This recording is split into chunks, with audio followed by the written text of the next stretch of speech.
네, 의석을 정돈하여 주시기 바랍니다. 성원이 되었으므로 제2차 광주 신영보증재단 이사장 인사청문 특별위원회를 개회하겠습니다. 먼저 전문위원으로부터 보고사항을 듣도록 하겠습니다. 전문위원 나오셔서 보고하여 주시기 바랍니다. 네, 운영수석 전문위원 이진입니다. 오늘 회의 진행 순서에 대해 보고드리겠습니다.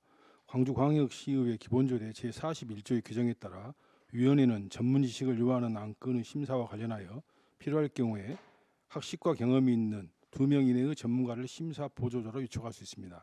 이에 인사청문 특별위원회 활동을 위한 전문가의 자문이 필요하다는 의견이 있어 2분의 전문가를 위촉할 예정입니다. 이어서 광주 신용보증재단 소관 주요 업무 보고를 청취하시겠습니다. 이상으로 보고를 마치겠습니다.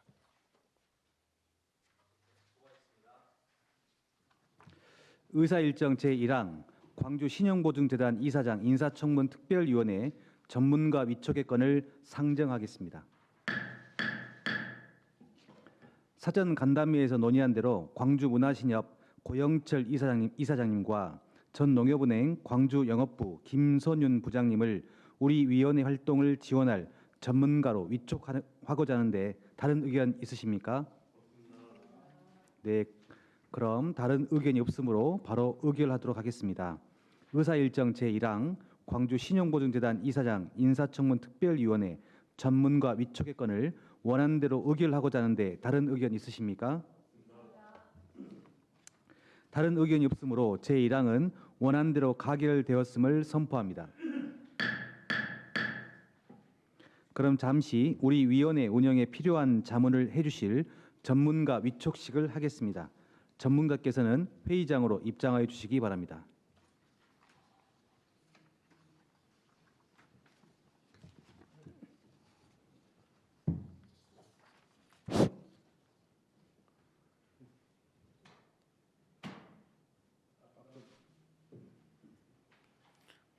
업무보고에 앞서 광주 신용보증재단 이사장 인사청문 특별위원회 전문가 위촉장 수여를 하겠습니다. 위촉장 수여는 박수기 위원장님께서 해주시겠습니다. 위촉장 전 농협은행 광주영업부 부장 김선윤, 귀하를 광주광역시의회 광주 신용보증재단 이사장 인사청문특별위원회 전문가로 위촉합니다. 2025년 2월 25일 광주광역시의회 의장.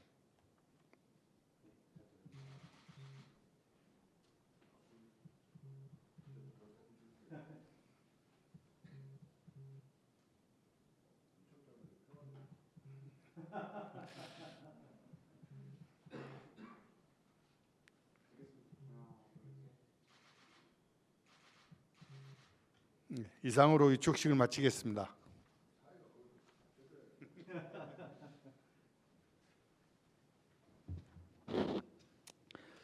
네, 회의를 속기하겠습니다. 다음 의사일정 제2항 광주 신용보증재단 소관 업무 주요 업무 보고 청취의 건을 상정하겠습니다.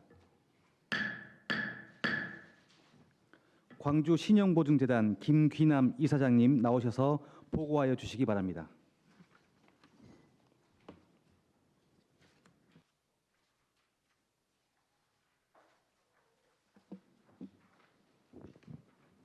예, 안녕하십니까. 광주신용보증재단 이사장 김기남입니다. 존경하는 박수기 위원장님을 비롯한 인사청문 특위 위원님들께서 평소 저희 재단에 깊은 관심과 애정을 가져주심에 감사드립니다. 업무 보고에 앞서 저희 재단 직원들을 소개하겠습니다. 경영지원본부 전영수 본부장입니다. 경영지원부 이준영 부장입니다. 전략기획부 김대건 부장입니다. 회생지원부 강명구 부장입니다. 영업지원센터 센터장 김진영 센터장입니다. 예. 그리고 경영지원부 문영환 부부장입니다. 전략기획부 박준철 부부장입니다. 예. 업무보고는 먼저 기본 현황, 2024년도 주요 실적 및 주요 업무 추진사항, 업무 제휴 및 기타 업무 협약 체결 현황 순으로 보고드리겠습니다. 1페이지입니다. 우리 재단의 기본 현황을 말씀드리겠습니다. 광주신용보증재단은 소기업, 소상공인을 위한 맞춤형 서민금융 전문 보증기관으로 1996년 7월 1일 설립되었으며 담보력이 부족한 지역 내 소기업, 소상공인의 채무를 보증함으로써 자금 융통을 원활하게 함과 아울러 지역 경제 활성화에 기여함을 목적으로 한 비영리 법인입니다.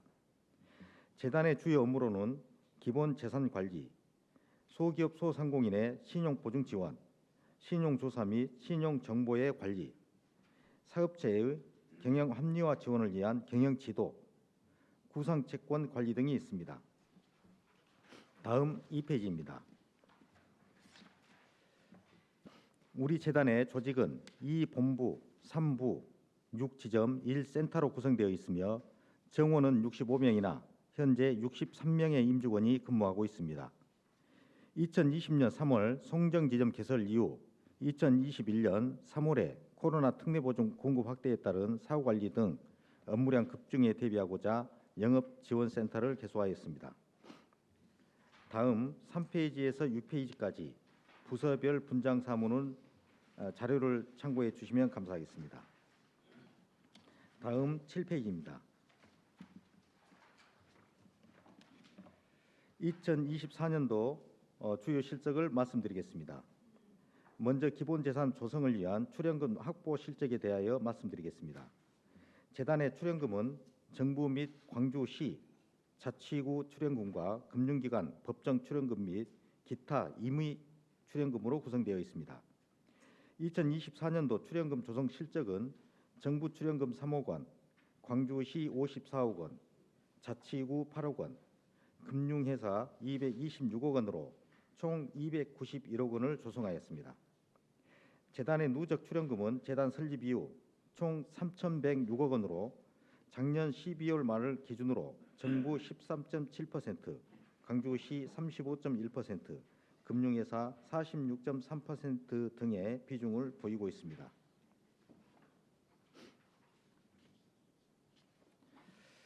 다음 8페이지에서 9페이지까지 자체 출연금 조성을 위한 조성을 통한 관련 보증은 자료를 참고해 주시기 바랍니다. 앞으로도 출연금 확보를 위해 노력하겠으며 소상공인들의 금융 애로 해소에 소중한 재원으로 사용되도록 최선을 다하겠습니다. 다음 10페이지입니다. 2024년도 신용보증 지원 현황입니다. 광주광역시와 정부의 소상공인에 대한 보증지원 정책에 있어 주도적 수행기관으로서 소상공인의 원활한 자금 융통을 지원하고자 적극적인 보증 공급을 노력을 기울여 작년 12월 말 기준 7,054억 원 보증 공급과 1조 1,460억 원의 신용보증 잔액을 보유 중이며 재단 설립 이후 누계 기준 총 34만 4천여 건의 7조 140억 원의 보증 공급을 달성하고 있습니다. 다음 11페이지입니다. 보증 대상 기업 재단 보증 이용률은 전국 평균 17.6%보다 2.6%포인트 높은 20.2%로 전국에서 8번째 수준의 이용률을 달성하고 있습니다. 광주에 소지하는 소기업, 소상공인에 대한 금융 애로 해소를 위해 더욱 분발하겠습니다. 보증 금액별 이용 현황은 5천만 원 이하가 95.4% 점유율을 보이고 있으며 소상공인에 대한 지원 비중이 98.9%를 차지하고 있습니다. 다음 12페이지입니다. 업종별 보증 이용 현황은 도소무업, 음식 숙박업, 서비스업이 80%를 차지하고 있습니다. 자치구별 이용 현황은 대체로 거주 인구 수에 비례하며 세부 이용 현황은 자료를 참고해 주시면 감사하겠습니다. 다음 13페이지입니다. 채권관리 현황입니다. 2024년 12월 말 기준 순사고율은 6.63%로 2023년 말 4.70% 대비 약 1.93%포인트 증가하였습니다. 이는 정부의 재기 지원 정책과 코로나19 당시 보증 완화로 인한 잠재적 부실이 현저화되는 과정이라 분석하고 있습니다. 앞으로 상당 기간 이러한 어려움이 지속될 것으로 예상하고 있습니다. 작년부터 지금 사고율이 지금 급증하고 있는데요. 아마 올해를 포함해서 내년까지도 아마 이 추세는 어느 정도 유지되지 않을까 그렇게 예상을 하고 있습니다. 이에 저희 재단은 적극적인 사후 관리를 통해 사고 정상화에 노력하고 새 출발 기금을 통한 채무자 재기 지원에도 적극 노력하겠습니다. 다음 14페이지입니다. 2024년 12월 말 기준 순대입 변제율은 5.73%로 2023년 말 3.61% 대비 2.12%포인트 증가하였으나 이는 전국적인 현상으로 17개 지역 재단 중 10번째로 다소 높은 수준을 보이고 있습니다. 다음 15페이지입니다. 2024년 12월 말 기준 구상채권 회수율은 4.56%로 전국 평균 4.33% 대비 0.23%포인트가 높은 수준이며 24년 회수액 101억 원은 2023년 회수액 85억 원 대비 약 16억 원이 증대되었습니다. 다음 16페이지에서 17페이지까지 업무 개선 사례는 자료를 참고해 주시면 감사하겠습니다. 다음 18페이지입니다.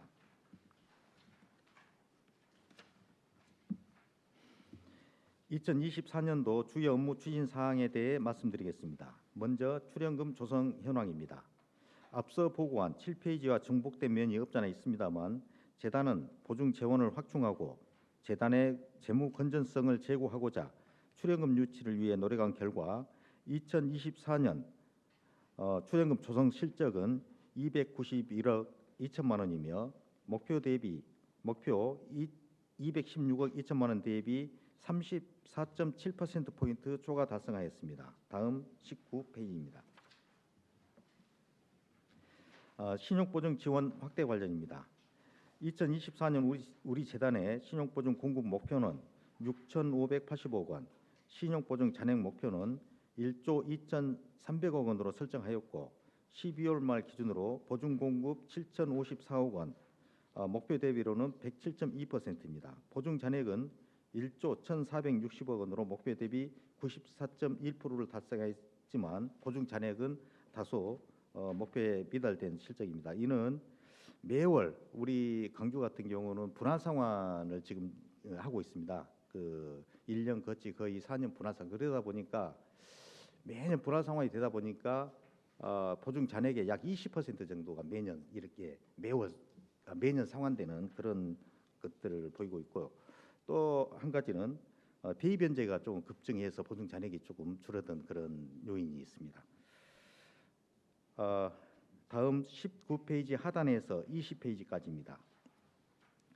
2024년 주요 상품별 보증 지원 합계 7,054억 원 중 광주광역시 소상공인 대상 중점 추진 사업인 골목상권 특례 보증 및 청년 창업 특례 보증 실적은 신규 공급액 3,229억 원 중 약 52.7% 비중을 차지하고 있으며 비대면 보증 신청은 신규 공급액의 30.7%를 차지하고 있습니다. 작년 같은 경우에 약 3,851건을 비대면 보증으로 처리했습니다.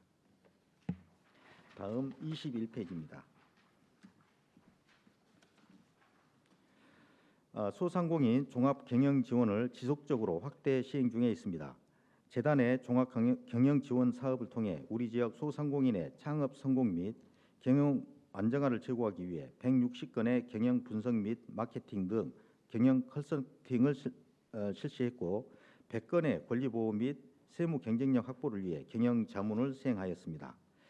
또한 고객의 신속한 기한 연장 처리 및 직원의 단순 반복 업무로 인한 피로감을 경감하고자 RPA 시스템을 도입하여 운영 중에 있습니다. 다음 22페이지입니다. 작년 말 시행하여 광주광역시 소상공인에게 큰 호응을 받았던 소상공인 특례보증 상한 유예를 추가 시행하고 있습니다. 작년 469억 원의 상한 유예를 실시하였고 올해 2월까지 원금 상환을 유예하는 협약을 통해 원금 상환 부담을 경감하여 소상공인 분들께 도움을 드리고자 노력하고 있습니다. 다음 23페이지입니다. 기본재산 관리 강화입니다. 재단의 재무 건전성 확보를 위한 여유 자산의 운용 방식 개선을 통한 수익성 제고 방안으로 예상 지출 시기에 따른 예치금 만기 운용, 금융 환경 변화에 따른 예금 채권 예치 비율 조정 등 운용 수익 증대에 노력하고 있습니다. 다음 24페이지입니다. ESG 경영 체계 구축입니다. 정부 정책 및 강주광역시의 ESG 확산 시책에 부응하고 지속 가능한 성장 기반 확충을 위해 환경 보전, 지역 사회 기여, 윤리 경영, 투명 경영 등 자체 세부 ESG 경영 체계를 수립하여 추진하고 있습니다. 작년부터 우리 재단의 역점 추진 사업으로 추진 중인 디지털 창구 구축을 마무리하고 있으며 영업점의 구축이 완료된 상태입니다.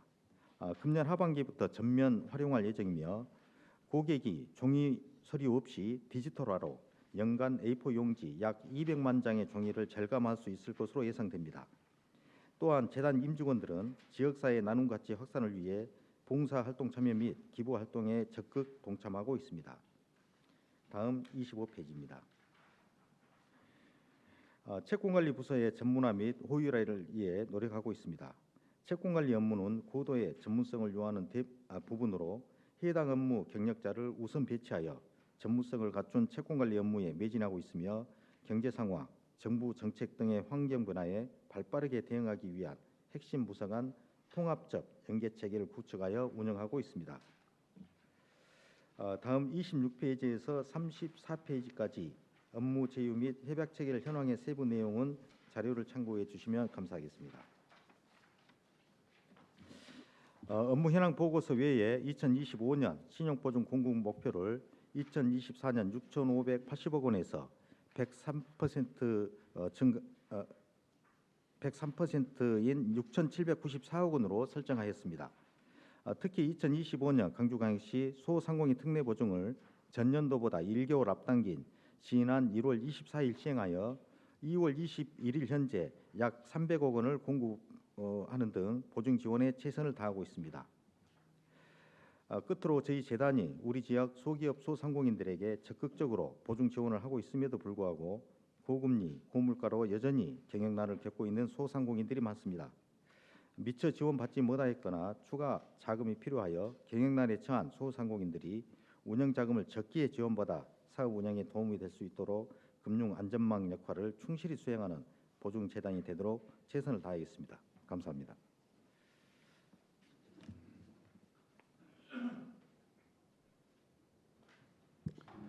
네, 수고하셨습니다.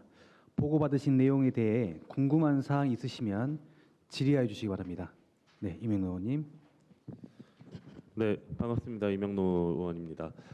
먼저 임기를 종료를 하심에도 불구하고 이렇게 인사청문회에 참석해 주신 이사장님과 또 그런 이사장님과 함께하고 계신 임직원분들께 진심으로 의회를 대신해 감사하다는 말씀 드리겠습니다. 여러분이 이렇게 진정성 있게 해주신 노고가 아마 다음 이사장께도 이어질 거라고 생각하고 또 그게 우리 시민들께도 이어질 거라고 생각합니다. 감사합니다. 네. 상임위 소관 부서가 기관이 아니다 보니까 또 되게 기본적인 걸 수도 있는데 몇 가지 질의를 좀 드려보도록 하겠습니다.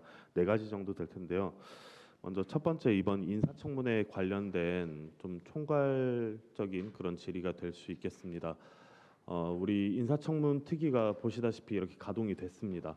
그리고 14일에 최종 후보자가 2명으로 선정이 됐다는 소식을 들었고요.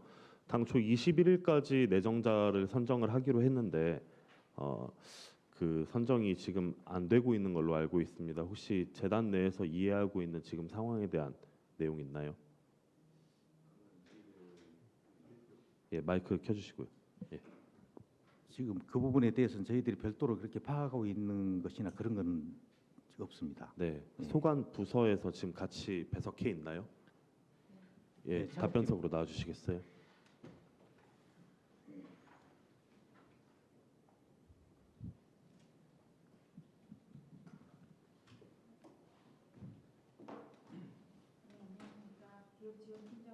여기 마이크를 꺼주시겠어요? 네. 기업지원팀장 홍양숙입니다. 네. 그 사항에 대해서 답변 드려야 되니까. 예, 답변해 주세요. 저희가 이제 그 재단에서 추천이 2명이 와서 시장님께 일단 올려드렸는데 아직 결정은 안 된 상태입니다. 왜 결정이 안 됐나요? 그건 네. 제가 뭐라고 말씀을 못 드리겠는데 여기 이제 두 분에 대해서 여러 가지 평이나 그런 걸 들어보고 계시는 걸로 알고 있습니다. 네. 다시 말씀드리지만 인사청문 특위가 가동이 됐습니다. 그만큼 집행부 부서에서는 거기에 대한 준비가 충실히 될 수 있는데 사실 인사의 문제입니다. 이건 예. 그렇다면 약속한 시일에 최대한 맞춰야 될 것이고 그리고 최종 후보자가 지금 2명으로 선정이 된 게 무려 지금 열흘이 더 지났습니다. 예. 이게 지연되면 지연될수록 시민들의 의구심은 더 커질 거라고 생각하고 여기에 대해서 우리 행정은 또 신뢰를 얻을 수 있는 또 다른 방법들을 계속 찾아 나가야 될 텐데요. 예. 혹시 재단에서는 이게 늦춰진다고 해서 올 수 있는 차질 같은 건 따로 없나요? 마이크 켜주시고요. 예. 후보자가 결정되기까지 제가 이제 직을 이렇게 수행을 해야 할 그런 상황이기 때문에 예. 우리 재단 입장에서는 뭐 크게 아직은 뭐 그런 것은 네. 지금 없습니다. 뒤에 계신 임원분들께서는 아마 인사청문회가 시작되면 그때 내정자와 함께 답변도 준비하시고 그리고 청문 준비를 하시겠죠? 예, 그렇습니다. 예. 예. 그렇다면 내정자가 늦게 선정이 되면 되는 만큼 그걸 준비하시는 데에도 부담이 되시겠네요. 그리고 그분의 비전이 지금 2분 중 어떤 분이 될지 모르는데 각각이 가진 비전이 같으리란 법은 없고 그럼 그분이 가지고 계신 비전을 이해하고 그걸 같이 재단 업무에 적용시키는 데에도 또 부담이 따를 거라고 생각합니다. 이제 정해지면은 아마 우리 뒤에가 이제 거의 뭐 기획 관련 부서입니다. 부서장들하고 수차례에 걸쳐서 이제 미팅도 하고 그러면 네. 이제 청문회 일자가 아무래도 가까워지면 질수록 예. 뭐 그런 것은 없잖아 있을 것 같기도 합니다. 네. 부서에서도 같이 해주셔야 될 역할이라고 생각해요. 시장께서 지금 고민을 어떤 지점에서 하고 계신지는 모르겠습니다만 재단에서도 그렇고 내정자를 빨리 선정해 주시기를 촉구해 주시기 바랍니다. 네, 그렇게 하겠습니다. 네, 알겠습니다. 2번째 질의입니다. 예, 우리 그 공공기관 노동이사에 대한 조례가 있죠. 노동이사에 대한 조례가 있죠. 예, 공공기관 조례 공공기관 있습니다. 예, 노동이사 조례. 예. 50인 이상의 그 공공기관은 노동이사를 두게 돼 있고 네. 그게 안 되더라도 노동이사를 이사회 의결로 만들 수가 있습니다. 네. 예, 우리 신용보증재단에 노동이사 있습니까? 저희들 지금 임직원 수가 50인 이상이어가지고 예, 60 노동이사를 지금 제도를 도입해서 예, 현재 영업지원센터장 겸해서 노동이사로 지금 돼 있습니다. 김진영 지금 영업지원센터장님 예, 오늘 오늘 오셨던가요? 왔습니다. 예, 아. 예, 알겠습니다. 예. 앞으로 잠깐 나와 주시겠어요? 네. 네.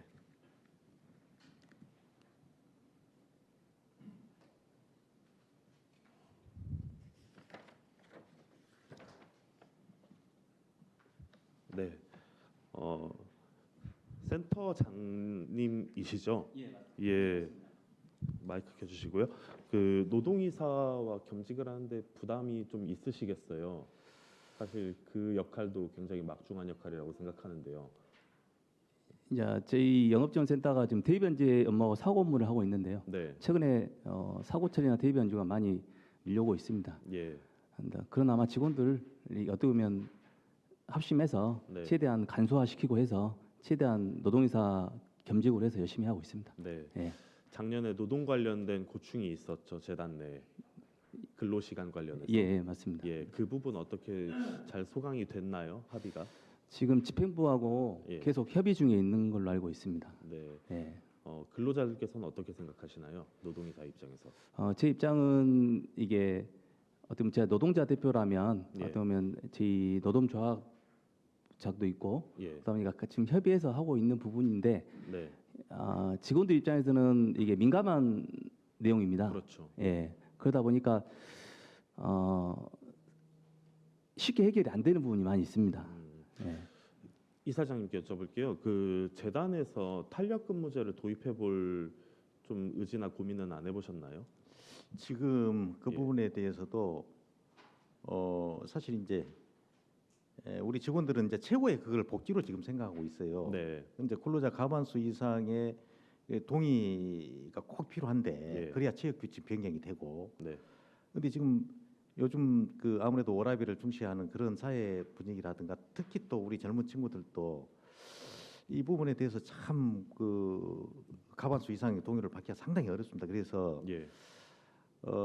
우리가 이제 탄력 근무제는 이제 어느 정도 하고는 있습니다. 하고는 네. 있는데 시간의 근무를 한 이제 제가 봤을 때 한 1억에서 1억 2천 정도 되면 직원들 조금 뭐 20%든 아니 50%든 30%든 이렇게 그 근무 시간을 연장을 시켜서 조금 그 하자 이렇게 지금 설득은 많이 지금 하고 있습니다. 그런데 설득이 되진 않죠. 그 만만치가 사실 진짜 만만치가 않습니다. 제가 이제 예. 이것 때문에 전체 직원들하고 예를 들어서 저녁에도 이렇게 같이 만나서 이렇게 하면서 네. 또 공공기관으로서 어떤 그 뭐 역할이랄까 또 어떻게 보면은 20몇 개 되는 이 공공기관들이 다 이제 근무 시간이 이렇게 맞춰져 있잖아요. 그리고 또 시를 감독받는 시의 감독을 받고 있는 우리는 산하기관으로서 시하고 반드시 근무 시간이 맞춰져야 된다. 예. 뭐 이런 것은 당위성은 충분히 이해를 하면서도 이게 참 만만치가 않는 그런 상황입니다. 관건은 그건 것 같습니다. 그 근로자들 직원분들의 처우와 그리고 그 직원분들의 처우를 챙기면서 시민들께 불편이 닿지 않도록 하는 길. 예. 그 두 가지가 지금 충돌해서 작년에 이런 일들이 있었다고 생각하는데요. 노동이사님을 앞으로 모신 이유가 있습니다. 우리 노동조합도 있죠. 예, 있습니다. 예, 타 공공기관과 뭐 비교할 건 아니지만 노동이사님들과 그 노조위원장님들과 합이 얼마나 잘 맞는지 그리고 예. 얼마나 소통이 잘 되고 있는지가 그 직원들의 목소리가 재단의 지도부까지 들어가는지에 걸려 있는 것 같습니다. 예, 예, 그 부분에 대해서 조금 더 유념해 주시고 그리고 이사장님께서도 임기 마무리까지 노력하셨던 만큼 새로운 내정자가 생기면 지금까지 가져온 지혜를 좀 전수해 주시길 부탁드리겠습니다. 예, 그렇게 하도록 하겠습니다. 잘 협의하겠습니다. 네, 감사합니다. 이어서 세 번째 질의 드리겠습니다. 우리 그 재단 23년도 종합감사 관련해 가지고 기사도 나오고 또 지적된 바가 있었는데 이때 내용을 간략히 말씀드리면 20년 4월에 폐업한 기업 대표자의 폐업 확인을 안 하고 보증서를 발급을 했었고 그렇게 총 18곳에 3억 5,900만 원이 사업 재개 여부도 확인하지 않은 상태로 방치가 됐었던 그런 사례가 있었죠. 이 부분에 대해서 기관장 경고까지 있었던 걸로 알고 있는데요. 그 이후에 유사 사례는 없었는지 명확히 우리 잘 그 지금 확인하고 있나요? 이원 예. 그 부분에 대해서는 예. 이제 저희 입장에서는 예, 조금 억울한 면이 없잖아 있습니다. 예. 어떤 면에서 그러냐면 실질적으로 소상공인 우리가 한 7만 건 정도를 네, 갖고 있거든요. 그 중에서 18건이 발생이 됐고 이제 우리 직원들이 이제 보증서를 발급할 이제 마무리된 시점에서는 반드시 현장을 가서 현재 영업하고 있는지 안 하고 있는지 사진을 찍어서 그것까지 다 첨부를 합니다. 예, 근데 이제 이게 이제 맹점이 하나 있는데 어떤 부분이냐면 이제 어떤 세무적인 문제라든가 아니면 임대차 관련 문제라든가 이런 것 때문에 그런가 모르겠습니다만은 소급해서 예. 폐업 등록이 가능합니다.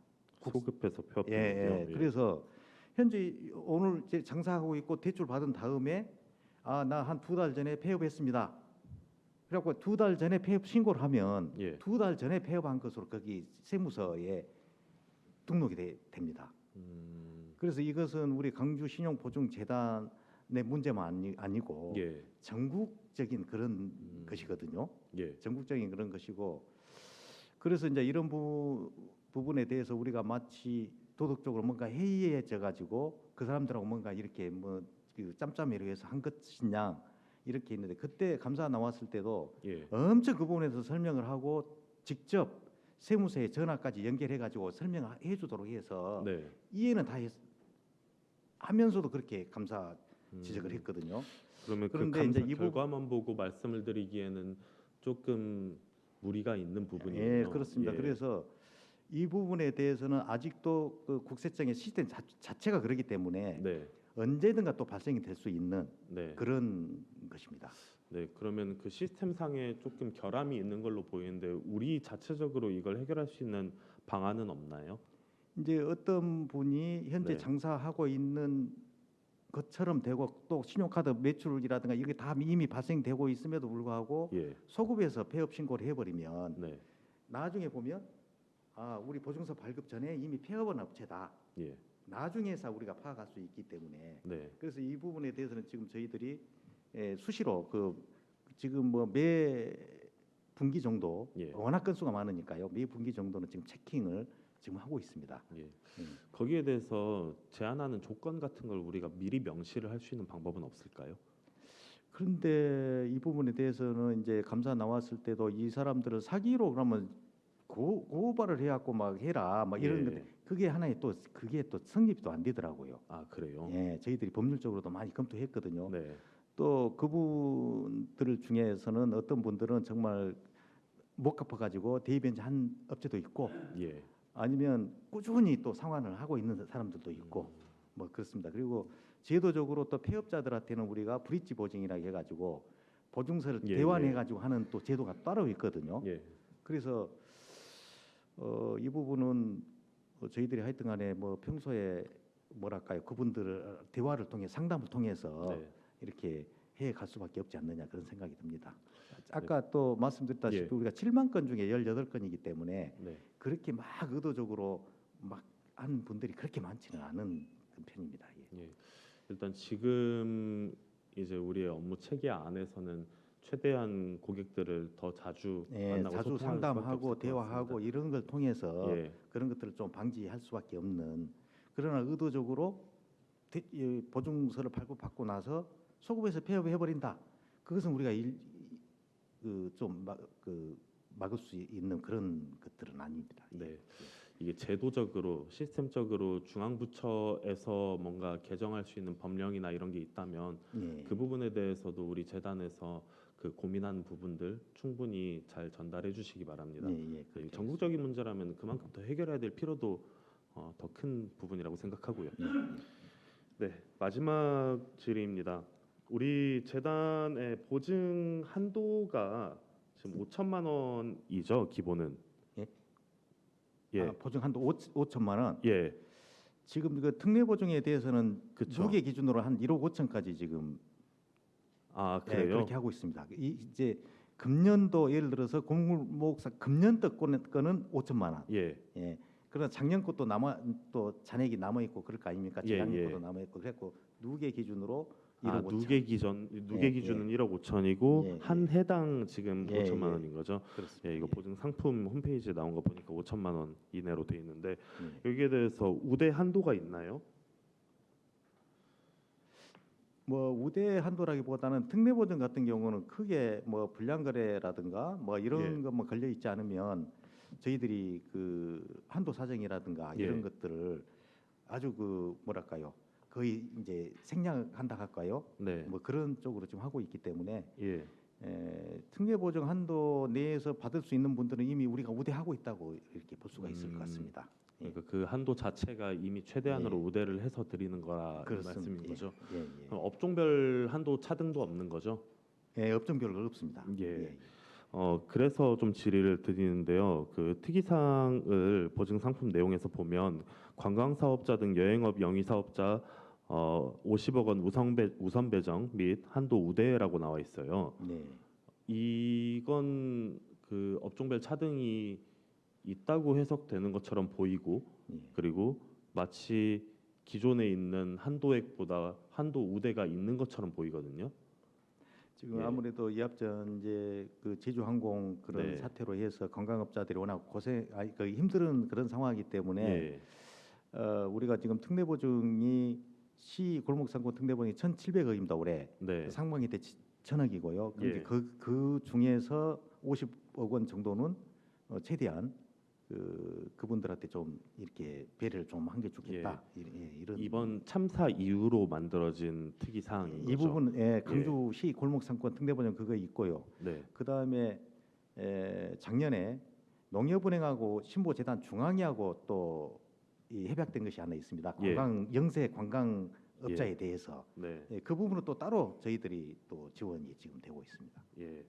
이런 부분들은 또 언제 일어날지 모르는 일입니다. 이번에는 의회와 또 시와 재단이 예. 그 같은 마음으로 협력이 잘 돼서 이렇게 관광업자분들을 위한 이렇게 우대가 만들어진 게 굉장히 다행인 일이겠지만 언젠가 우리가 대응하지 못하는 참사라던가 재난 같은 게 일어났을 때에는 분명히 이게 다시 필요해질 거란 말이죠. 예. 그리고 마찬가지로 코로나 때 재단에서 얼마나 고생을 많이 해주셨습니까? 그 덕분에 소상공인분들도 숨 좀 트였고요. 예, 이런 것들을 우리가 기본 매뉴얼상에 담을 수 있는 방법 그리고 재단의 업무 규정 안에 담아내서 이걸 언제든 유연하게 대처를 할 수 있는 방법이 있다면 그런 것들에 대한 제도 마련도 재단에서 고민해봤으면 좋겠습니다. 예, 그렇게 하겠습니다. 예. 네, 일단 질의는 이 정도로 마치겠습니다. 답변 감사합니다. 예, 감사합니다. 예. 네, 수고하셨습니다. 혹시 또 다른 질의 있으실까요? 네, 이기순 의원님. 물어볼게요. 네, 앞서 또 업무 보고를 또 해주셨고 또 지난 2년 동안 또 지역사회 귀한 또 역할을 또 해주셔서 고맙습니다, 이사장님. 예, 네, 감사합니다. 그 지난 2년 동안 임기를 하시면서 네, 신용보증재단이 가장 또 지금 가장 어려울 때 또 많은 역할을 해주셨을 거라고 봐요. 그리고 뭐 중소기업이나 소상공인들한테 든든한 버팀목이 되어주셨을 건데 지난 2년 동안 하시면서 혹시나 이런 일에 있어서 좀 좋은 사례나 좀 보람이 되었다는 그런 게 있으면 좀 한 가지 좀 말씀 좀 해주실래요? 예. 아무래도 저희 이제 사실 그 재단은 이제 지역 경제 활성화가 하나의 목적입니다. 재단법 1조에. 그래서 우리 전체 직원들이 이제 보증을 확대를 했을 때 아무래도 리스크가 많이 따르지 않나요? 그래서 이제 그래도 최우선적인 부분은 보증을 좀 확대해서 우리 그 지역에 돈이 조금 자금이 좀 돌게 하는 것이 그 우선이다. 그렇게 해서 작년 같은 경우는 사실 우리가 7천억 정도 이렇게 총 보증 공급이 이렇게 발생이 됐단 말입니다. 그래서 또 은행들도 작년에 우리 그 출연을 적극적으로 좀 해주고 그래서 출연금도 과거 한 296억이 아마 최고였던 것 같은데 작년에도 291억 정도 이렇게 출연을 해서 저희들 보증 공급 확대에 최선을 다해서 그래도 조금이나마 우리 소상공인들한테 이렇게 된 것이 조금 그 보람이 있었지 않는가 그런 생각이 듭니다. 궁금한 거는 이게 그렇게 많은 예산들을 이제 그 노력을 해주셨는데 구체적인 뭐 기업이 어느 정도 좀 성장을 하고 일자리가 늘어나고 아니면 소상공인들이 좀 폐업이 되었을 위기에서 어떻게 지금 성장이 되었는지 그러한 사례들이 좀 있었으면 좋겠다라는. 예. 네. 사실 구체적으로 저희들이 뭐 그렇게 연구를 하거나 뭐 그런 것은 이제 사실 없었습니다만 사실 우리 소상공인들의 어떤 환경이 정말 어려운 그런 환경입니다. 그래서 사실 경기적인 것은 다 누구나 다 알고 있는 뭐 그렇죠. 뭐 코로나 이후로 뭐 이런 또 뭐 비대면 쪽으로 많이 또 흘러가고 뭐 이런 것들이 있고 한데 네. 사실 이제 우리 소상공인들 말하자면 비임금 근로자가 2023년 말 기준으로 우리나라가 22% 정도 차지한 걸로 통계청 자료가 그렇게 되거든요. 근데 선진국들 같은 경우는 8에서 9%입니다. 그만큼 그래서 어떠한 그 환경 자체가 급속히 변하는 과정에서 구조적으로 또 이렇게 비임금 근로자인 자영업자 수가 너무 많기 때문에 이게 앞으로 당분간은 조금 계속적으로 더 힘들어갈 알겠습니다. 저는 수밖에 이제 없는. 그런 구체적인 사례들이 어느 정도 좀 취합이 좀 되면 좋겠다라는 좀 아쉬운 지점들이 있어서 좀 네. 여쭤보는 거고요. 그리고 지난 2년 동안 하시면서 신용보증재단으로서 또 5개 구하고도 또 여러 가지 역할을 그렇습니다. 하셨고 또 네. 시하고도 뭐 중소기업이나 이렇게 많은 역할을 하셨는데 한계점이 있다면 이런 부분들이 좀 개선이 되었으면 좋겠다라는 지점이 있다면 좀 말씀을 좀 간략하게 해주시면 감사할 것 같아요. 우리 네네 어떤 보증재단에서 했을 때 이런 고유- 부분들이 좀 개선이 되면 예. 훨씬 더 많은 것들을 지역사회에다가 좀 그 지역사회에 좀 뭔가 도움이 될 건데 이렇게 자치구와 시하고 행정에 있어서 어떤 부분들이 좀 더 개선이 되었으면 좋겠다라는 지점이 있었는지 좀 여쭤보고 없으면 뭐 없는 걸로. 아니 그 뭐 말씀하시면 크게 됩니다. 사실 네네. 이제 그 없는데요. 5개 구도 적극적으로 다 지금 그 예를 들어서 우리가 강주시 특례보증이 1,700억에다가 청년창업 특례보증이 또 한 200억 따로 있거든요. 그러면 1,900억인데 지금 자치구 5개가 약 200억 정도 또 특례보증을 시행을 합니다. 그런데다가 2차 보전을 자치구 같은 경우는 4에서 6%가 최대 이 2차 보전을 또 해주고 있기 때문에 사실 우리 소상공인들의 어떤 그 이제 아시다시피 사실 다중채무자들입니다. 네네. 대부분이. 그래서 소상공인들도 신용력이 좋은 분들은 우리 보증재단 이용을 하지 않아요. 보증료를 부담하면서까지는 하진 않거든요.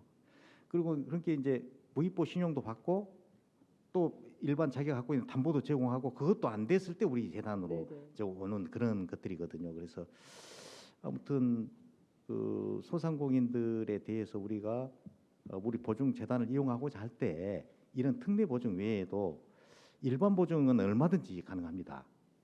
저희들이 일반 보증 한도는 있기 때문에. 그러나 이제 일반 보증을 하게 되면 보증료율이 높고 또 은행에서 대출 금리가 우리가 이제 일반 보증은 85% 부분 보증이거든요. 그렇게 대출 금리가 높다 보니까 이용을 조금 많이 안 하는 그런 것들이 없잖아 또 있습니다. 예, 네, 알겠습니다. 모두 2년 동안 애쓰셨고요. 예, 네, 네. 감사합니다. 네, 고맙습니다. 질문 마칩니다. 네, 수고하셨습니다. 또 다른 질의 있으실까요? 네, 심철희 의원님. 자, 우리 이제 상임위에서 이제 보고를 받아서 내용을 알고 있는데 지금 요새 변화가 있던 게 하나 있어요. 우리 대우 유니아 협력업체 특례보증 했던 부분 있잖아요. 예, 예.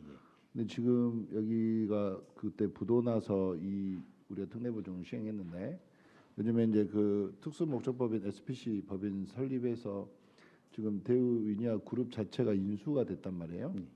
그러면 우리가 기존에 갖고 있던 채권 그 보증했던 금액들은 그 SPC가 안고 가는 건가요? 아니면 그 보증은 그대로 유지되면서 SPC가 계속 그 이제 인수 절차를 받는 건가요? 한번 궁금해서 대우 한번 인야 여쭤보겠습니다. 그룹 워낙 대기업이어서 이제 저희들하고는 크게 뭐 지금 연관은 없는 것 같습니다. 협력업체들을 우리가 지금 했단 말입니다. 그렇죠. 예, 협력업체들은 현재 유지 저희들이 그대로 그분들 그러니까 그렇기 우리가 때문에. 이 대출을 했던 이유는 그 대우 유니아에서 예. 협력업체들이 결제를 받아야 하는데 예, 예, 예. 부도 처리가 돼서 그 결제 받아서 본인 회사를 운영을 해야 되는 자금이 없어서 지금 우리가 특례 보증을 해준 거잖아요. 예, 그렇습니다. 예, 예. 그럼- 운영 자금을 저희들이 그렇죠. 지원해요. 예, 협력업체. 그런데 그 SPC라는 특수목적법인 설립해서 유니아 그룹을 인수를 하면 기존에 그 하청업자들한테 지불해야 될 유니아 그룹이 갖고 있던 채권은 지불을 할 거 아니에요. 예, 예, 그러면 하청업자들이 그 경영난 때문에 보증을 섰지만 예. 그걸 감내하기 위해서 보증을 섰지만 이제 목적법인이 인수를 하면서 그 외상 채권을 받게 되면 받게 되면 예. 이 거기에 대한 우리가 해줬던 특례 보증은 계속 유지가 되는 건지 아니면 어떤 회수를 하는 절차가 있는 건지 요걸 제가 그런 한번 조건은 여쭤보고 저희들이 붙여가지고 보증서 발급을 하지 않았습니다. 그래서 음. 그 기업체가 유지가 되고 있고 계속적인 영업 활동을 하고 있는 한은 우리 당초의 대출 조건대로 뭐 기한이 있는 것이니까요. 예, 그대로 지금 근데 왜냐하면 이게 이제 협력업체 특례 보증이어서 그때 예, 이제 예. 우리가 이걸 보증할 때는 이 대우 유니아 사태로 인한 협력업체들 줄도산의 위기를 우리가 그 면해 보자고 해서 예. 특례 보증을 해준 것이고 예, 지금은 이제 대우 유니아 그룹이 부도 위기를 벗어나서 특수목적법인이 인수를 했고 그 인수에 대한 채권을 변제를 하면 예. 이런 내용들은 조금 특례 보증이라 그러면 그런 내용들이 조금 들어가야 되지 않을까? 갚아야 되지 예, 않느냐. 그런 내용들이 좀 있어. 왜냐하면 그렇게 해야 또 자금을 새로운 자금을 또 다른데 우리가 또 이용할 수도 있고 하는 거라. 예, 예, 예. 이런 것들을 한번 나중에 한번 고민해 보시게요. 예, 예. 그거 한번 다시 점검을 한번 해보겠습니다만은 근데 사실 많은 금액이 나가질 않았습니다. 10억 세웠다가 예, 얼마 안 예, 나갔죠. 예, 예. 비용이 많았죠. 예, 그렇습니다. 그리고 그 협력업체들의 규모가 우리는 지금 소기업, 소상공인 전문 그런 보증기관이다 보니까 사실 우리가 보증해줄 수 있는 그런 협력업체지만 그런 기업들이 많지 않았습니다. 대부분이 일반 신보나 기보를 이용하고 있는 업체들이어가지고 거기에서 지원해준 금액이 우리 것보다 훨씬 커서 그렇습니다. 그렇습니다. 예, 예, 예. 그리고 저희들은 거의 전체적으로 2억 초과해서 지원을 할 수 없는 시스템적으로 좀 그런단 말입니다. 그래서 하여튼 요 특례 보증은 한번 우리 신용보험대사에서 한번 체크를 해볼 필요가 있을 거예요. 왜냐하면 그 외상 채권을 회수를 했는지 안 했는지부터 그 SPC 법인에서 네. 그걸 편지했는지 안 했는지 뭐 이런 것들도 우리 어떻게든 채권 관리에도 필요하잖아요. 예, 어떻게 보면. 근데 그것을 뭐 자기들이 공급 납품 대금을 받았을 때 이걸 우리 그 보증 해소를 해야 된다는 그런 조건 자체가 없었기 때문에 무슨 말인지 알겠습니다. 예, 예, 그럼에도 불구하고 한번 체크를 예, 해보는 게 나중에라도 발생할 수 있는 그 채권의 부실을 좀 방지할 수 있지 않겠나. 예, 예, 뭐 이런 예, 필요는 있을 것 같습니다. 예, 예, 이상입니다. 네, 수고하셨습니다. 또 궁금하신 사항 질의 있으실까요? 네, 임민아 의원님. 이제 이게 어떻게 보면 중소가 아니라 소상공인들 위한 이게 네. 이루어지다 보니까 지원 사업이 이루어지다 보니까 이제 규모가 이렇게 굉장히 뭐 낮은 것 같아요. 5천만 원 이하가 거의 93%가 되니까요. 네. 근데 이제 본인이 이제 앞전에 우리 코로나로 인해서 그때 아주 정말 급하게 비상 사태로 해서 이렇게 돈을 소상공인들한테 지급이 되지 않습니까? 그리고 이제 그 시간이 흘러서 이제 돌아오는 시간이 되는 거예요. 그래서 이제 그때는 시간이 너무 짧아가지고 그런 어떤 평상시 같았으면 뭐 담보력이랄지부터 디테일하게 봤을 것을 소상공인에게 혜택을 준다는 의미로 간략하게 했던 부분들이 이제는 그게 부실채권 돌아오는 거지 않습니까? 그러면 약간 말씀하셨던 것처럼 이제 그 시간이 도래됐다라고 말씀하셨어요. 그러면은 지금 전년도에 비해서 1.9% 93%가 증가를 했거든요. 그러면 이제 계속 올해도 계속 그럴까요? 앞으로 몇 년 당분간은? 뭐 미래에 대해서 뭐 정확히 맞춘다는 것은 그렇습니다만 과거 금융위기 때 2008년 뭐 그런 금융위기 때 그 부실이라의 어떠한 그 기간 자체가 네. 약 3년 정도 3년 지속되는 그런 것들이 있었기 때문에 우리는 그걸 이제 사례로 해서 아마 이제 작년부터 급속히 안 좋아졌으니까 작년, 올해, 내년까지도 조금 어려워지지 않을까. 그것이 하나 있고요. 또 아까 구조적으로 뭐랄까요? 급속히 지금 요즘에 그 소비 트렌드 자체가 네, 맞습니다. 전자상거래 쪽으로 이동되고 있거든요. 그래서 2023년 말 기준으로 총 소매 판매가 450조로 이렇게 하고 있던데 그 중에 45%가 전자상거래로 네. 이루어졌습니다. 그리고 이게 매년 증가 추세가 계속 증가되고 있어서 아마 2023년 말 기준으로는 이미 전자상거래로 50% 정도가 초과되지 않았을까. 그래서 이제 오프라인 매장인 우리 소상공인들 전방을 차려놓고 있는 분들이 계속적으로 어려워질 수밖에 없는 그런 제가 상황입니다. 그래서 말씀드리거든요. 실은 왜냐하면 이제 이게 그냥 단순히 어떤 이제 경기 사정이 좋은데 이렇게 왜냐하면 이제 그게 갑자기 그때 그냥 평상시 같으면 이 서류가 없어서 안 될 분들도 네. 해줬잖아요. 예. 이게 빠졌음에도 불구하고 예. 그러니 이게 이제 대출해줬으니까 끝나고 이제 다시 되돌아왔으니까 받아야지라고 말 것이 아니라 방금 말씀하신 것처럼 어떻게 보면은 생태계가 완전히 바뀌었잖아요. 예. 그분들은 그야말로 방금 우리 이사장님 말씀하신 것처럼 전방을 갖고 계시던 분들은 지금 현재 그 어떤 시대 흐름을 타지 못한 분들이 아마 태반일지 않을까라는 생각이 드는 거예요. 물론 예, 그렇지 예. 않은 분도 있겠지만 예. 그렇다 그러면 그분들을 이렇게 체크하고 뭔가 새로운 사업 전환이랄지 이러다 보면 갑자기 그분들이 힘들어져가지고 그럴 분들 많을 거라 보거든요. 특히 지금 작년, 올해 앞으로 더 힘들어질 거라 보거든요. 왜냐하면은 소셜로 가야 되는데 그쪽 못 가신 분들이 태반이기 때문에 이거에 대한 그분들 더 집중적으로 우리 시에서도 물론 이제 신경을 쓰겠지만 그분들을 위해서 그런 우리 그 일자리 경제 창업 거기하고 이렇게 뭔가 조인을 해가지고 새로운 뭔가 변화를 그분들 꾸준히 관리하지 않으면 그분들의 자식들까지 우리는 좋은 일 하려고 빌려줬던 부분들이 오히려 암덩이가 돼서 가족들이 부담감을 줄 수 있는 왜 그때는 줄만 서면 돈을 다 줬거든요. 그래서 의원님 이제 그런 부분을 이제 국가에서도 상당히 우려를 해가지고 코로나 때 집중적으로 지원됐던 이런 분들을 네. 어디 뭐 사회 문제화 되잖아요. 네네. 이분들이 막 그 실업자로 전락되고 뭐 그러다 보니까 그래서 지금 만들어진 것이 새출발 기금입니다. 그래서 이제 아니 우리 제 말은 예. 말씀은 뭐냐면 새 출발 기금 또 하나 또 아무튼 하나 있는데 도와준다는 것이 또 하나의 아무튼 또 하는 거예요. 왜냐하면 이 돈 언제까 갚아야 되는 거예요. 이제 새출발 기금 쪽으로 부실채권에 대해서 매각하게 되면 약 70% 정도 합법적으로 탕감을 해줍니다. 아, 합법적으로. 그래서 나머지 30% 부실채무자에 대해서요.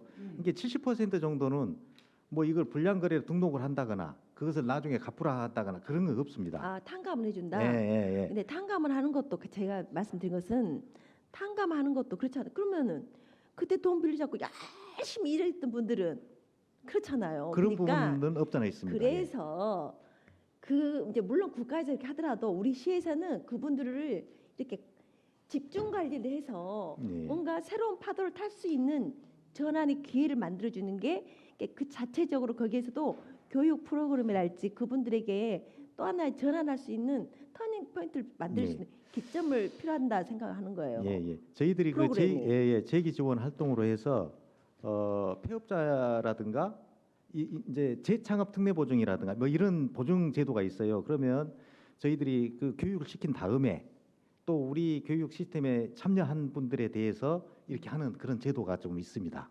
예. 근데 이제 대부분이 그 제도에 참여해서 하는 분들은 사실 소수예요. 그래서 예. 왜냐하면 너무 힘들어지면 그분들은 일어설 수 있는 기력 자체가 없으니까 그러기 전에 어차피 여기서 계속 매달 이제 돈이 들어와야 되지 않습니까? 안 들어오면 들어오더라도 한 번쯤은 이제 그 우리가 그 당시 빌려줬던 혹시 그 아까 건수라 그러셨죠? 건수가 한 몇 7만 건 정도 됩니다. 저희들이. 7만 건이 되지 않습니까? 예, 업체 수로는 4만 4천 개 업체입니다. 그러면 예. 4만 4천 업체이면 그리고 ABC로 단계를 나눠 가지고 예. 관리를 해야겠다 생각이 드는 거예요. 예. 왜냐면 나라 돈도 갚아야 되니까. 예. 그리고 그분들에게 이런 기회를 인해서 국가에서 체육을 이렇게 된다 하더라, 상환한다 하더라. 그런 것도 저는 좀 오히려 어떻게 보면 또 그분들에게 그런 또 이렇게 또 나쁜 영향을 줄 수 있지 예. 않을까 생각이 들거든요. 그래서 예. 아무튼 그런 관리 체계를 만들어 주는 게 저는 필요하다라고 예. 생각합니다. 필요합니다. 그 아무튼 부분에. 그 사임하셨음에도 불구하고 이 시간까지 이렇게 나오셔가지고 답변해 주시고 아이고 아닙니다. 예. 그 우리 김기남 이사장님 가시는 뒷모습이 너무나 아름답습니다. 아이고 아닙니다.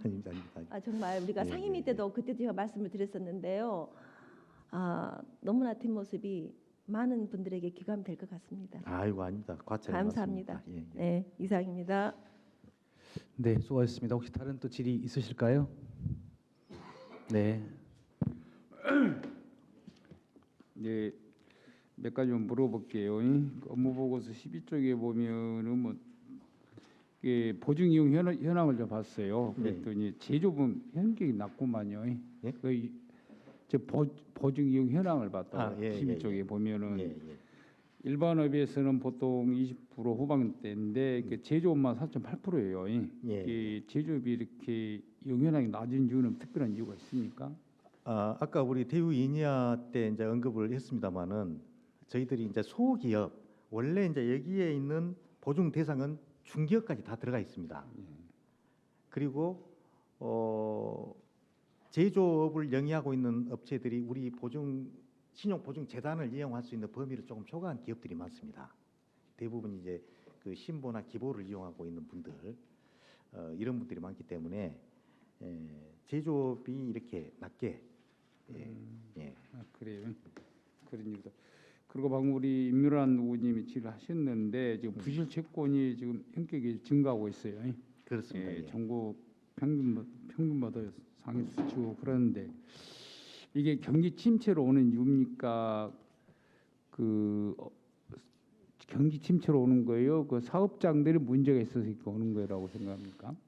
아무래도 이제 이게 복합적으로 지금 작용이 되고 있습니다. 그래서 사실 이렇게 어떤 업체들이 어려워진 것은 이제 경기적인 요인이 하나 있고요. 경기적인 거, 경기 악화로 인해서 특히 이제 최근에 어떤 우리 특히 소상공인들 음식 숙박업이라든가 이런 데는 건설업하고 연계가 많이 됩니다. 건설업이 이렇게 많이 죽다 보니까 이런 죽다 부분이 보니까 있고요. 예, 경제적인 문제 것이 수반에- 하나 있고 자, 구조적인 됐어요. 것은 시간이 없으니까 그러니까 예. 이해가 됐고요. 예. 자, 채권 관리 계속 부실 채권이 늘어나고 있는데 그 채권 관리 부서 그 전문화 그 행정을 했어요. 네. 예, 그래서 24년도에 경력 사원을 뽑아서 전문화시켜서 효율화를 노린다고 좀 시행을 했죠. 아니 이- 경력 직원을 아니요. 뽑아서 한 게 아니고 아니요. 경력자를 배치를 하겠다. 배치, 예, 배치란 예. 게 우리 직원 배치를 중에서 예. 이거 업무 보고서에 있길래 그 내용을 갖고 있는데 예. 이래 가지고 이제 그 대비 그렇지 않았을 때 대비 어떤 효과에 대해서는 뭐 기준치가 나온 게 있습니다. 결과물이.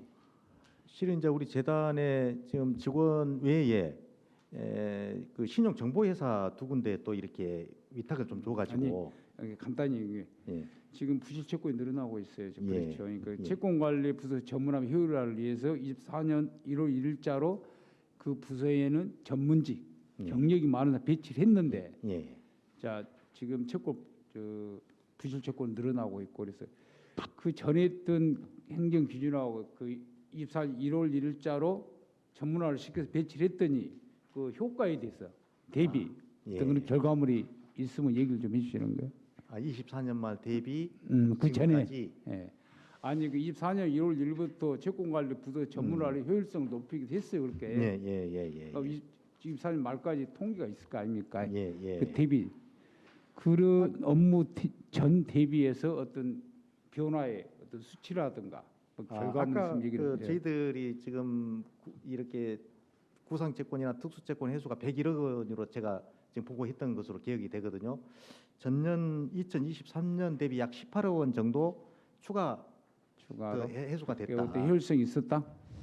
아무래도 그 수치로 보면 그렇게 뭐 되겠습니다만 사실 이제 우리 채권관리 자수가 한 2만 건 돼가지고 이게 이제 전문화 효율화에서 그 전문 직원들 일종의 배치를 했으면 그에 대한 결과물에 대해서 반드시 통계 수치를 이사장님은 가지고 있어야지. 예. 그래, 이제 물론 이사장님이 이제 퇴임을 하시고 새로운 이사장님이 왔을 때도 현재 부실 채권은 계속 증가하고 있어요. 예. 경기나 여러 상황에서 그렇습니다. 그럼 분명히 이 부서가 굉장히 중요하다는 거예요. 예, 그렇죠. 그렇습니다. 예. 매우 중요한 거예요. 그렇습니다. 이 행정을 잘 하신 거예요. 예. 이 업무를. 예. 근데 그 결과물에 대해서 전혀 갖고 있지 않다는 것은 형식적인 업무만 했다는 거예요. 제가 방금 질문했을 때 그 바로 답을 주셔야 되거든. 이렇게 전문화 효율화를 해서 이렇게 효과가 있었습니다. 그래 이 업은 다음 이사장님 와서도 이 업무는 인수인계를 반드시 하셔야 되고 예. 또 이 업무를 계속 하셔야 되고 그렇죠. 부실채권은 계속 늘어나고 있으니까 예. 굉장히 중요한 업무예요 이게. 향후 그렇죠. 예, 향후 한 2, 3년간은 채권의 업무가 자, 상당히 중요한 그래서 이 부분은 다음에 우리 인사청문회 때도 한번 이 부분 질문을 할 거예요. 이제 답 이사장님 오시면 충분히 숙지하셔서 그 결과물도 반드시 의원님들 답할 수 있도록 부탁드릴게요. 이상입니다. 네, 강소영 의원님. 네, 김기남 이사장님 감사드립니다. 제가 전반기 때에도 산업건설위원회 위원으로 활동을 하면서 우리 광주신용보증재단의 김기남 이사장님께서 굉장히 현장 감각도 뛰어나시고 또 민원 대응 능력도 탁월하시다. 저는 개인적으로 이렇게 평가하고 있습니다. 지금 2년만 하시고 이제 그만두시는 상황이시잖아요. 그런데 이제 뭐 외부에 말씀하실 때는 후배들에게 뭐 자리를 내어주고 싶다 뭐 이런 말씀도 하신 것 같은데 지금 여튼 이사장 후보 선임이 늦어지고 있는데 김기남 이사장님보다 더 탁월한 능력을 가지신 분을 찾지 못해서 지금 선임이 늦어진 거 아닙니까? 어떻습니까? 아이고 아닙니다. 네. 예. 이미 면접은 마무리됐는데 늦어지는 것 같아서 다른 시사나 공공기관장 인선과는 조금 스케줄상에 있어서 지연되는 것 같아서 한번 질문 드려봤습니다. 예. 아무래도 이 앞전에 되신 분들도 다 훌륭하신 분들이고 제가 개인적으로는 잘 모릅니다만은 또 사실 우리 재단은 어느 정도 시스템이 갖춰져 있는 그런 기관입니다. 그래서 특히 뒤에 있는 우리 그 직원분들하고 잘 인화해서 해가면 어느 누구나 뭐 충분히 어떤 성과를 좀 내지 않을까 그렇게 생각이 듭니다. 네, 이사장님처럼 할 수 있는 정도의 역량을 가지신 분이 후임으로 오실 것 같다 이렇게 기대도 되겠습니까? 예, 그렇습니다. 예. 그 지난달에 그 상공회의소에서 광주경제 다 함께 착착착 예. 행사가 진행됐었는데 그때 광주신용보증재단이 그 프로젝트 속에서 해야 될 역할들이 좀 많이 보이더라고요. 어떤 방향으로 그걸 잡아가고 있고 어떤 성과들이 예상되는지 간단하게 좀 답변 부탁드리겠습니다. 아무래도 이제 거기에 이제 착한 금융이라는 얘기가 나왔습니다. 그래서 우리 이 재단은 이렇게 어려울 때일수록 뭐 하여튼 그 어떤 보증 공급을 조금 더 많이 해야 되겠다. 그런 우리 직원들 공감을 하고 있고요. 또 한 가지 여기서 또 우리 의원님들께서 이렇게 보증 공급이라든가 이것을 너무 확대하다 보면 나중에 리스크 문제가 따르지 않을까 이런 게 우려가 상당히 있을 수가 있습니다. 그런데 이제 우리 재단에서 보증하면 약 52% 정도를 신보재단 중앙회에서 책임을 져줍니다. 말하자면 우리가 1,000만 원 정도 대입 엔젤 하게 되면 520만 원 정도는 신보재단 중앙회에서 대입 엔젤 해주거든요. 그럼 우리는 이제 나머지 갖고 있고 또 한 가지는 아까 말씀드렸다시피 새출발 기금 요것은 다시 재기 지원을 하는 그런 제도입니다. 새출발 기금 쪽으로 이제 저희들이 그 뭐랄까요 적극적으로 하지 못한 이유는 도덕적인 해이 문제 때문에 그런 것이 있습니다만 새출발 기금에 만약에 채권을 매각하게 되면 약 70% 정도 채무를 탕감해주면서 30%를 1년 거치 9년 분할 상환으로 이것을 해주거든요. 그리고 한 1년에서 2년 정도를 그 30% 이렇게 자기 그 해당되는 것을 제대로 상환만 하면 다시 우리 보증재단을 이용할 수 있는 그런 것이 주어지기 때문에 뭐 하여튼 저희들이 보증 공급을 적극적으로 해서 혹시 그 중에서 분명히 부실 채권자들이 발생이 되기는 합니다만은 우리가 목표로 하고 있는 목적으로 하고 있는 지역경제 활성화를 위해서는 보증 공급 확대가 상당히 중요한 그런 업무다 그렇게 생각합니다. 네, 여튼 우리 김기남 이사장님 직을 마무리하셨더라도 우리 지역사회 따뜻한 민생 서민 금융을 위해서 역할을 계속해서 해주실 것을 좀 요청드립니다. 수고 많으셨고 감사드립니다. 네, 고맙습니다. 네, 혹시 더 궁금한 사항 있으실까요? 네, 그러면 광주 신용보증재단 소관 주요 업무 보고 청취 건에 대한 질의 종결을 선포합니다. 오늘 주요 업무 보고 청취는 이사장 후보자 인사청문을 앞두고 후보자 인사 검증에 필요한 업무를 사전에 파악하고자 실시하게 되었습니다. 광주 신용보증재단에서는 후보자가 인사청문에 대비하여 성실히 답변할 수 있도록 준비에 최선을 다해 주시기를 당부드립니다. 이상으로 오늘의 이사 일정을 모두 마쳤으므로 제2차 광주 신용보증재단 이사장 인사처분 특별위원회 산회를 선포합니다.